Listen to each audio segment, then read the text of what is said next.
We begin tonight with a developing story out of Texas. One person is hurt after an explosion at a Goodwill thrift store in Austin tonight.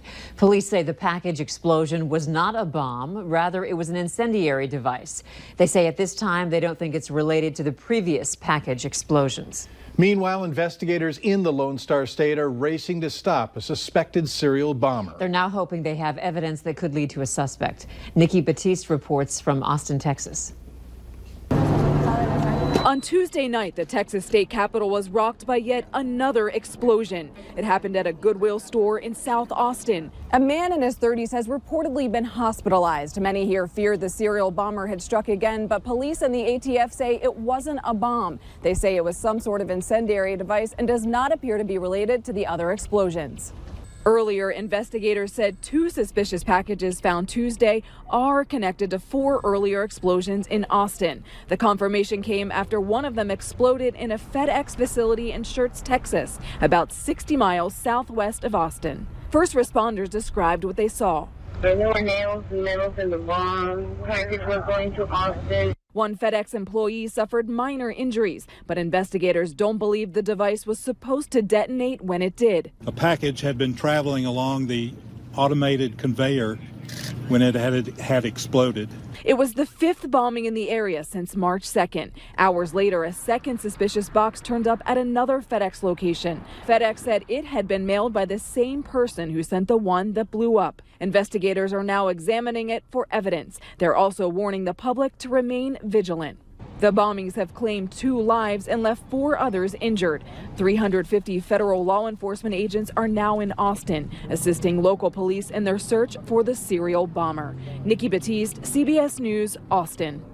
Authorities have not said yet what they found inside the suspicious package found by FedEx.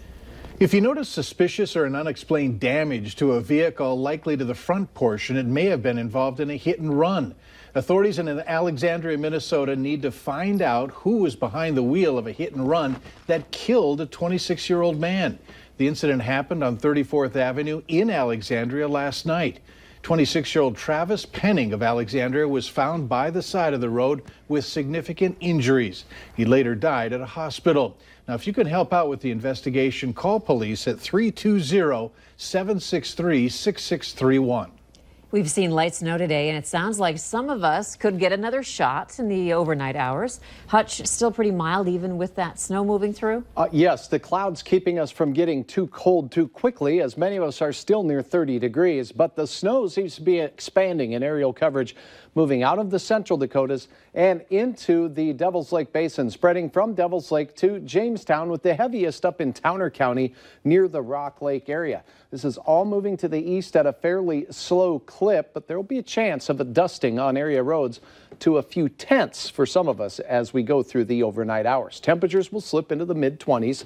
Otherwise, minus the flakes, it looks like a pretty quiet night of weather. That's not the case for the entire first week of spring. I'll have details on some warmer weather, but also yet another round of snow in the forecast for the weekend ahead. All right. Thanks, Hutch. You bet. A North Dakota man will serve 16 years in federal prison for a drug conspiracy that led to a fatal shooting in Grand Forks. 39-year-old Ryan Franklin of Grand Forks was sentenced for conspiracy to distribute meth. Testimony indicated that Franklin and others brought drugs from the Twin Cities area to the valley for distribution. It led to the shooting death of 24-year-old Austin Forsman at the Flying J truck stop in Grand Forks in March of 2016. The murder investigation unraveled the large meth trafficking ring, and 12 other people were charged. Prosecutors say that Modesto Torres was the leader of the operation and ordered the murder of Forsman. Torres was sentenced to serve 2 life prison terms in December. Crystal Feist of Grand Forks was sentenced in October to 30 years for shooting and killing Forsman. A Minnesota woman is recovering from injuries after she and a child were involved in a rollover crash in Otter Tail County, Minnesota. It happened this morning around 7:40 near Perham. 27-year-old Grace Jensen of New York Mills was heading east on Highway 10 between Perham and New York Mills when her vehicle spun out on the ice and snow, entered the median, and rolled. Jensen was taken to Perham Memorial Hospital to be treated for injuries that were described as non-life-threatening. A child in the back seat was secured properly in a car seat and was not hurt. 3 people are in jail after 21 grams of heroin were found at the elderly apartments in Red Bee, Minnesota.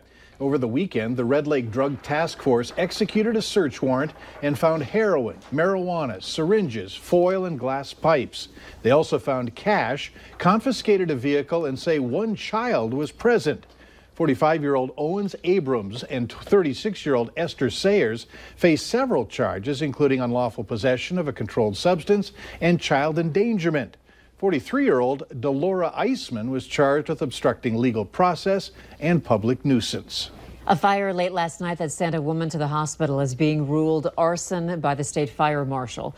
Officials say the homeowner of 1924 29th Street Circle South called 911 last night to report that her house was on fire. The homeowner was the only person in the home at the time of the fire and sustained non-life-threatening injuries. The Moorhead Fire Department was able to put it out, and the woman was taken to Sanford Medical Center for treatment. The criminal investigation is ongoing. A full-time job can be hard enough, but what about 2 more on top of that?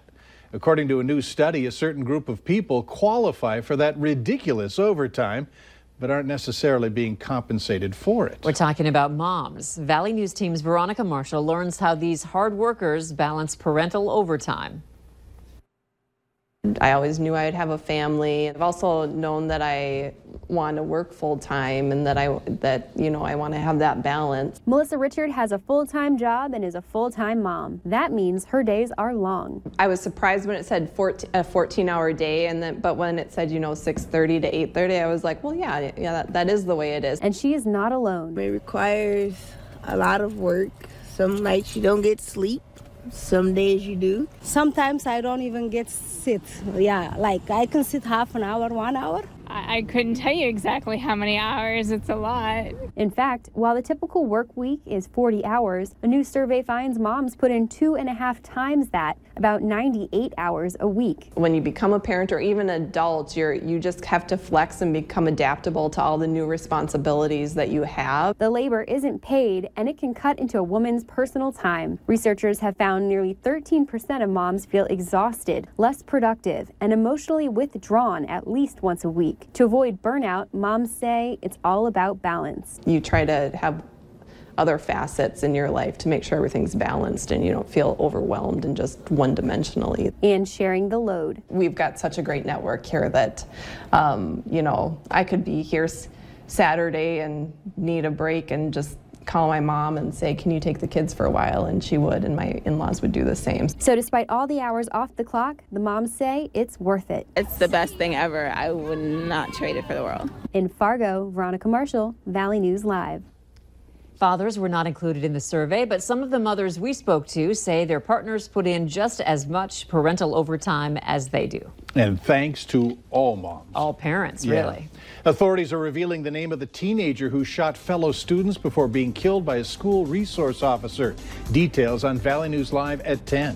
And there's a shampoo and conditioner that'll make you smell like breakfast. The new way of bringing bacon and cheese to your morning routine. Up next.